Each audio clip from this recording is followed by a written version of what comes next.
শুভ সকাল লোপা। শুভ সকাল জুবাইর। দর্শক শুভ সকাল। আরও একটি নতুন সূর্যোদয়, নতুন দিনের শুরু। সবাইকে আমন্ত্রণ জানাচ্ছি সকালের বাংলাদেশের আয়োজনে। আর পুরো আয়োজন জুড়ে থাকছি আমি মৌসুমী আহমেদ লোপা, সাথে আমি জুলহাস জুবাইরও আছেন, আমাদের সাথে আছেন। এটাই প্রত্যাশা, প্রতিদিনের ধারাবাহিকতা রক্ষা করতে চাই, আপডেট দিতে চাই।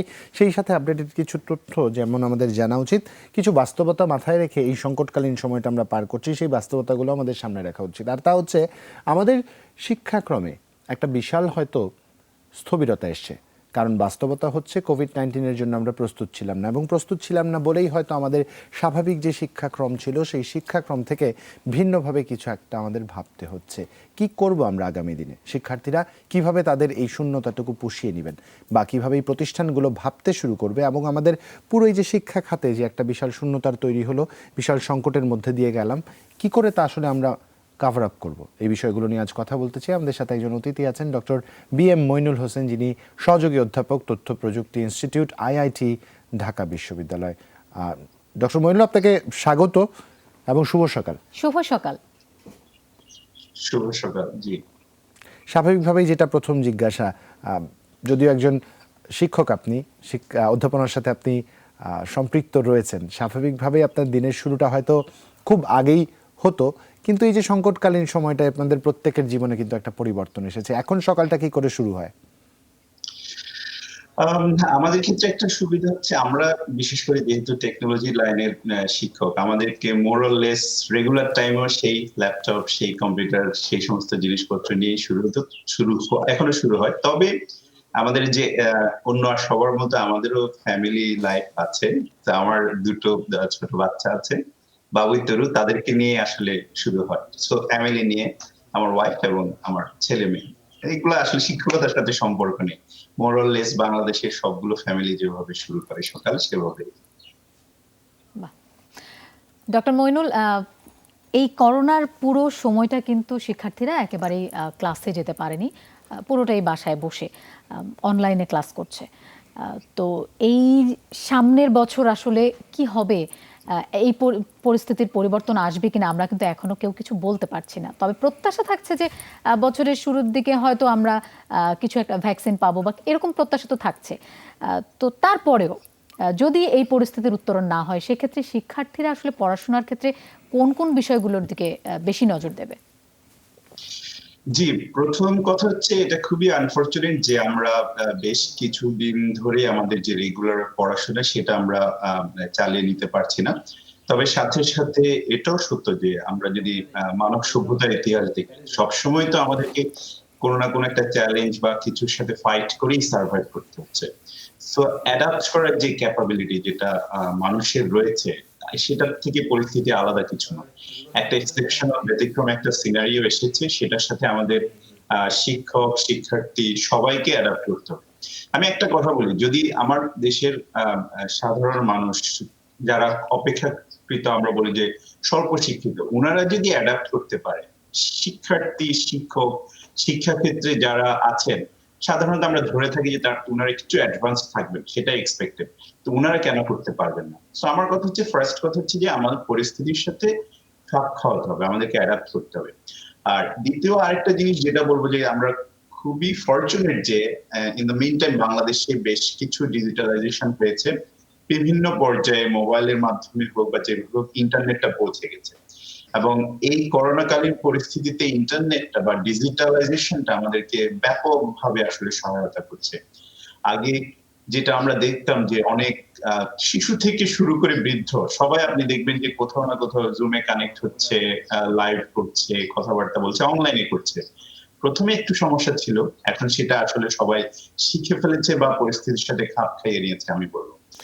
Doctor BM. মইনুল, এই জায়গাতে এসে আসলে একটা প্রশ্ন এসে দাঁড়ায়। আপনি বলেন অ্যাডাপ্ট করতেই হবে, অ্যাডাপ্ট করবার কোনো বিকল্প নেই, কিন্তু বাস্তবতা হচ্ছে আমাদের স্বাধীনতার প্রায় 50 বছরে আমরা একটা শিক্ষাক্রমের মধ্যে দিয়ে গেছে, একটা অভ্যস্ততার মধ্যে দিয়ে আমরা বেড়ে উঠেছি, বা আমাদের শিক্ষাক্রমটা একটা স্বাভাবিক গতিধারার মধ্যে দিয়েছিল। এই যে পরিবর্তনটা আসলো, হুট করে যে একটা পরিবর্তন আসলো, যদি এটা শিশু শ্রেণী থেকে পরিবর্তনটা আসতে শুরু করতো যে হ্যাঁ, আমি যতই ক্রমেই ম্যাচিউর হচ্ছি ততই আমি অ্যাডাপ্ট করবার ক্ষমতাটা আমার মধ্যে গ্রো করছে, হঠাৎ করে এই যে সংযোজনটা আসলো, দূরপাঠ এবং শ্রেণীকক্ষের পাঠ, এই দুয়ের মধ্যে যেই দূরত্বটুকু আছে, সেই দূরত্বটুকু আসলে ঘোচানো যাবে কিনা?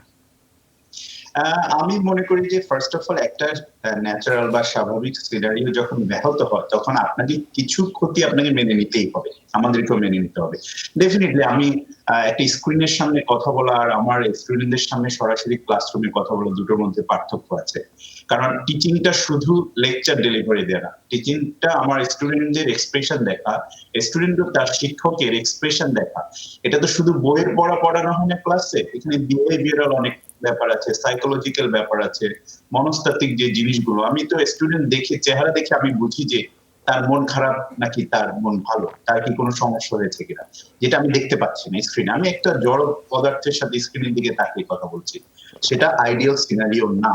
ডেফিনেটলি আমরা কিছু হচ্ছে যে সেখানে ঝামেলার সম্মুখীন হচ্ছি, যেমন ফাইনাল পরীক্ষা নেওয়ার ক্ষেত্রে আমরা বড় ধরনের সমস্যার সম্মুখীন হচ্ছি। কথা হচ্ছে সবগুলো সিনারি মন্দ সিনারিও, ব্যাড সলিউশন আমাদের কাছে অনেকগুলো আছে। সেই খারাপ সমাধানগুলোর মধ্যে থেকে যেটা এই মুহূর্তে সবচেয়ে ভালো সেটাই আমাদেরকে চুজ করতে হবে, অন্য কোনো উপায় তো দেখি না আসলে। ডক্টর মইনুল, আরেকটা ব্যাপার হচ্ছে কি আসলে আমরা যে অনলাইনে ক্লাস করাচ্ছি বাচ্চাদের, শিক্ষার্থীদের, তো জি আমরা রুট লেভেলে কি পাচ্ছি সেই ইয়েটা দিতে, সুবিধাটা দিতে? কারণ শহরে কিন্তু সচ্ছল পরিবারের পক্ষে অনলাইনে ক্লাস করাটা যতটা সহজ, একটা প্রত্যন্ত অঞ্চলে কিন্তু এটা অতটা সহজ না। সেক্ষেত্রে আসলে কি করণীয়? মূলত ডক্টর জি মইনুল যে বিষয়টি লোপা জানতে চাইছে যে ব্যান্ডউইথের যে কস্টটুকু আছে সেই কস্টটুকু আসলে আমাদের অর্থনৈতিক নিম্নবিত্ত যে শ্রেণীটা আছে অর্থনীতি, তারা আসলে অ্যাকুমুলেট করতে পারবে কিনা, তাদের ক্রয় ক্ষমতার মধ্যে আছে কিনা বিষয়টি। জি খুবই চমৎকার প্রশ্ন। যেটা হচ্ছে যে ফার্স্ট অফ অল স্বীকার করে নিতে হয় the world is not fair. আমরা একটা সমতার বিশ্বে বসবাস করছি না, তো বাংলাদেশ তার বাইরে না। কিন্তু একটা দেশ বা একটা জাতি তখনই সভ্য হয়ে ওঠে, তখনই একটা সরকারকে, একটা রাষ্ট্রকে আপনি অভিনন্দন জানাবেন তারা এই গ্যাপটা, এই ফেয়ারনেসটা যখন নিশ্চিত করতে পারে বা গ্যাপটা কমিয়ে আনতে পারে। আমি শহরের যে স্টুডেন্ট বা এমনকি প্রাইমারি মাধ্যমিকের ক্ষেত্রে বলবো যে তারা অনলাইনে হোক যেভাবে, এমনকি তাদের টিউটররাও জুমের মাধ্যমে তাদেরকে হাউস টিউটরিংটাও করাচ্ছে, টিউশনই চলছে। কিন্তু আমার গ্রামে, যে আমি বলি যে সবসময় ঢাকা শহর বাংলাদেশ না, বাংলাদেশ মানে আমার হচ্ছে যে ৮০-৯০ হাজার যে আমার গ্রাম আছে সেটা, সেখানে নিশ্চিত করা, এটা আমার মনে হয় যে সরকারকে এদিকে মনোযোগ দিতে হবে, নাহলে তারা প্রতিদিন পিছিয়ে পড়ছে। এমনকি দেখা যেতে পারে, আমি জানি না, শিক্ষা মন্ত্রণালয় থেকে কিছু উদ্যোগও নিতে পারে সেখানে সীমিত আকারে কিছু শুরু করার ব্যাপারে, যে সমস্ত জায়গায় বিশেষ করে আমাদের করোনা পরিস্থিতি তুলনামূলকভাবে ভালো না হলে। এমনকি ভর্তুকির কথা বলেন, আপনাদের আজকের প্রোগ্রামের শুরুতেই দেখলাম গার্মেন্টস সেক্টর বা কোথাও ভর্তুকি চাচ্ছে, যেখানে হচ্ছে যে অলরেডি ইন্ডাস্ট্রিয়ালিস্টরা চাচ্ছে, ফাইন, কিন্তু ভর্তুকি আপনার ওখানেও দিতে হবে। গ্রামে যে ছেলেটা পড়াশোনা করতে পারছে না, যে শিশুটা, এটা ইনজাস্টিস হচ্ছে তার উপর, সেটাও নিশ্চিত করতে হবে তার পড়াশোনাটা। জি ডক্টর মইনুল, খুব স্বাভাবিকভাবে একটি প্রশ্ন এই মুহূর্তে সামনে এসে দাঁড়িয়েছে। শিক্ষার্থীরা কিন্তু একরকম আন্দোলন করছে যে হলগুলো খুলে দিতে হবে, কারণ স্বাভাবিক প্রক্রিয়ায় ফিরে আসতে চাই। অনেকগুলো বিশ্ববিদ্যালয় দেখছি স্বাস্থ্যবিধি মেনে কিন্তু তারা পরীক্ষা নিতে শুরু করেছেন। আবাসিক ছাত্র যারা ছিল তাদের যদি পরীক্ষা অংশগ্রহণ করতে হয়, স্বাভাবিকভাবে তাদেরও স্বাভাবিক জীবনে ফিরে আসবার সুযোগ দিতে হবে, হলগুলো খুলে দিতে হবে। এই বিষয়টিকে আপনি কিভাবে মূল্যায়ন করবেন বা সমাধানের পথ কোনটি দেখেন? প্রথম কথা হচ্ছে যেটা আগেও বললাম, এটি একটি মানে ব্যতিক্রমী একটা সিনারিওর মধ্যে দিয়ে আমরা যাচ্ছি। সো সরি, স্টুডেন্টদের ক্ষেত্রে আমিও চাই তারা, মানে আমি পার্সোনালি ব্যক্তিগতভাবে চাই যত দ্রুত আমরা আমাদের শিক্ষার্থীদেরকে হলে ফিরিয়ে আনতে পারি। আমি নিজেও একটা আবাসিক হলের সাথে যুক্ত, সেখানকার আবাসিক শিক্ষক। কিন্তু ডিসিশন মেকিং এ যারা আছেন তাদেরকে আসলে অনেকগুলো পয়েন্ট, অনেকগুলো দিক চিন্তা করে সিদ্ধান্তটা নিতে হয়। আপনারা জানেন যে বিশেষ করে আমি আমার বিশ্ববিদ্যালয়ের কথা বলতে পারি, ঢাকা বিশ্ববিদ্যালয় এটাকে ফলো করে, এটাকে রেফারেন্স দেখিয়ে অন্যরা হয়তো জিনিসটা কার্যক্রম শুরু করতে চাইবে। সুতরাং ঢাকা বিশ্ববিদ্যালয়ের একটা ডিসিশন খুবই গুরুত্বপূর্ণ রাষ্ট্রীয়ভাবে। সুতরাং এটা স্টুডেন্টদের পার্সপেক্টিভ থেকে তারা রাইট, তারা যে বলছে আমরা হলে ফিরতে চাই, এখানে বসবাস ছাড়া আমরা কি করে হচ্ছে যে পরীক্ষা দেবো, এটা আমিও মনে করি এটার সাথে একমত, স্টুডেন্টের দাবির সাথে। কিন্তু এট দ্য সেম টাইম প্রশাসনিক দিকে যারা আছেন, আমাদের মাননীয় উপাচার্য স্যার বা অন্যান্য স্যার যারা সিদ্ধান্ত গ্রহণের সাথে আছেন, ওনাদেরকে অন্য দিকগুলো ওনারা মিডিয়াতে অলরেডি বলেছেন যে বিবেচনা করতে হচ্ছে, কারণ এটা করোনা একটা মহামারী পরিস্থিতি।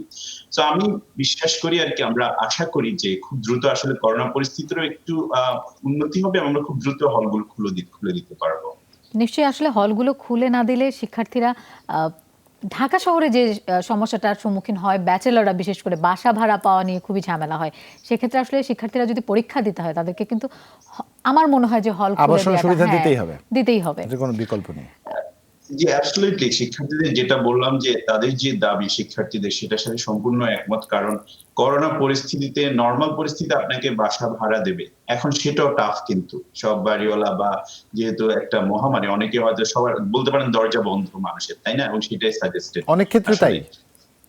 জি, সো এটা একটা চ্যালেঞ্জিং সিনারিও। আমরা শুধু আশা করতে পারি যে খুব দ্রুত এটা থেকে উত্তরণ হবে। কিন্তু আমি একমত, আমি ব্যক্তিগতভাবে মনে করি শিক্ষার্থীদের আবাসিক হল খুলে দিয়ে তারপরে আসলে আমরা যদি পরীক্ষা নিতে পারি, সেটা আমাদের জন্য ভালো হয় বা শিক্ষার্থীদের জন্য ভালো হয়। নিশ্চয়ই ডক্টর মইনুল, আপনার এই চাওয়ার প্রতিফলন নিশ্চয়ই সিদ্ধান্ত প্রণেতা পর্যায়ে একটা প্রভাব ফেলবে, তাতে করে শিক্ষার্থীদের জন্য স্বস্তিদায়ক একটি পরিবেশ তৈরি হবে।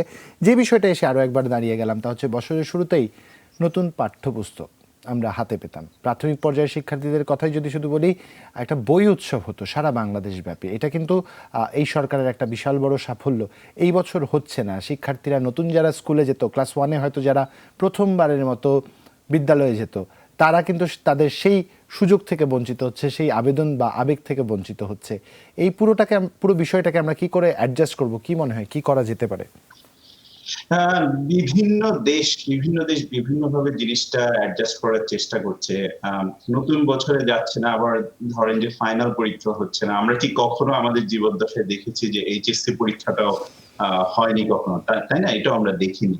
তো এটা যেটা বারবার বলছি যে এই ধরনের পরিস্থিতিতে আমরা কি সারা বিশ্বই আসলে যায়নি, এভাবে যায়নি।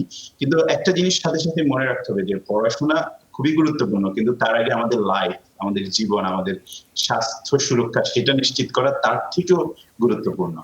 এবং হচ্ছে যে এই অ্যাডজাস্টমেন্টের ব্যাপারে সবাইকে, এটা আমার মনে হয় কি যে সহযোগিতার মনোভাব নিয়ে যদি অ্যাডভান্সড না হই আমরা, তাহলে এটা ওভারকাম করা কঠিন হবে। সরকারের দিক থেকে হচ্ছে সহযোগিতার মনোভাব, এবং শিক্ষার্থী, অভিভাবক যেভাবে সিদ্ধান্তগুলো আসে সেগুলো মেনে চলা বা সেটার সাথে কোঅপারেট করা। আর এই মুহূর্তে হয়তো আমাদের কাছে কঠিন মনে হতে পারে যে কি করব, কিন্তু আমি নিশ্চিত যখন পরিস্থিতি একটু স্বাভাবিক হবে, আমরা স্বাভাবিক শিক্ষা কার্যক্রমে ফিরে যাব, তখন সলিউশনের অনেকগুলো পথ আমরা দেখতে পারবো। কিছু জায়গায় কমাতে বাড়াতে হবে, সেমিস্টারের লেন্থ হয়তো 6 মাসের জায়গায় 4 মাস, 3-4.5 মাস এরকম করতে হবে। আমাদেরকে এই ক্ষতিটুকু মেনেই ওটার সাথে অ্যাডজাস্ট করতে হবে। আসলে শিক্ষক এবং অভিভাবকরাও কিন্তু একদম নতুন একটা পরিস্থিতির সম্মুখীন হচ্ছে, তো সেখানেও কিন্তু একটা চ্যালেঞ্জ কাজ করে। সেই চ্যালেঞ্জগুলো মোকাবিলা করা যাবে কিভাবে? সেটা আমি নিজেই ফেস করছি। ধরেন যে আমরা সাধারণত কি করি যে একটা ফাইনাল পরীক্ষা নিয়ে শেষ করে তারপর হচ্ছে নতুন সেমিস্টার বা নতুন কোর্স শুরু করি। এখন দেখা যাচ্ছে যে আমি নতুন একটা সেমিস্টার শুরু করেছি, কিন্তু আগের সেমিস্টারের ফাইনাল পরীক্ষাটা আমার জন্য রয়ে গেছে। আবার শিক্ষার্থীদের দিক থেকেও তারা দেখা যাবে যখন সবকিছু নরমাল হবে, একই সাথে অনেকগুলো পরীক্ষা, 2টা সেমিস্টার বা 3টা সেমিস্টারেও ক্ষেত্র বিশিষ্ট পরীক্ষা দিতে হতে পারে। আবার অনেকে যে কাজটা করছে, এটা একটা সলিউশন হতে পারে যে সবসময় আমি একদম রিটেন পরীক্ষা নিয়ে ফাইনাল নিতে হবে এমন কোনো কথা নেই। বিভিন্ন বাইরের দেশগুলোতে ওপেন বুক এক্সামও কিন্তু হয়, যে খোলা, আপনার এমন ভাবেও প্রশ্ন করা যায় যদি আপনার কোনো নির্দেশনা না থাকে। যেমন আমাদের ক্ষেত্রে কিছু ক্ষেত্রে নির্দেশনা আছে যে ফাইনাল পরীক্ষা নেওয়া যাবে না, কিন্তু যদি নির্দেশনা না থাকে সেরকম, ওই ওপেন বুক এক্সামের মতো করেও আপনারা জাজমেন্ট বা শিক্ষক যারা রয়েছেন ওনারা জাজ করতে পারেন। বেশ কিছু ওয়ে রয়েছে, সবসময় মুখস্থ করা, প্রশ্ন করে তার উত্তর দেখে জাজ করতে হবে এমন কোনো কথা নেই। আবার ভাইবার মাধ্যমেও কিছু জাজ করা যায় না, মানে অর্থাৎ পরিস্থিতি অনুযায়ী আসলে গদবাঁধা ব্যবস্থাটা থেকে বেরিয়ে আসতে হবে পরিস্থিতির উত্তরণের জন্য। Doctor B M Moinul Hossain, আপনাকে অনেক ধন্যবাদ। সকলের বাংলাদেশে আপনি সময় দিয়েছেন। দর্শক, কথা বলছিলাম আমরা ডক্টর বি এম মইনুল হোসেনের সাথে, যিনি সহযোগী অধ্যাপক, তথ্য ও প্রযুক্তি ইনস্টিটিউট, আইআইটি ঢাকা বিশ্ববিদ্যালয়। তিনি তার মতো করে ব্যাখ্যা করবার চেষ্টা করলেন, গুরুত্ব দিলেন শিক্ষার্থীদের স্বাভাবিক জীবনে ফিরে আসার দিকটাতেও। এ বিষয়ে আমরাও একমত। শিক্ষার্থীদের যদি শিক্ষাক্রমের সাথে আরও একবার পুনরায় সংযোগ ঘটাতে হয়, তবে তাদের স্বাভাবিক জীবন ফিরিয়ে দিতে হবে।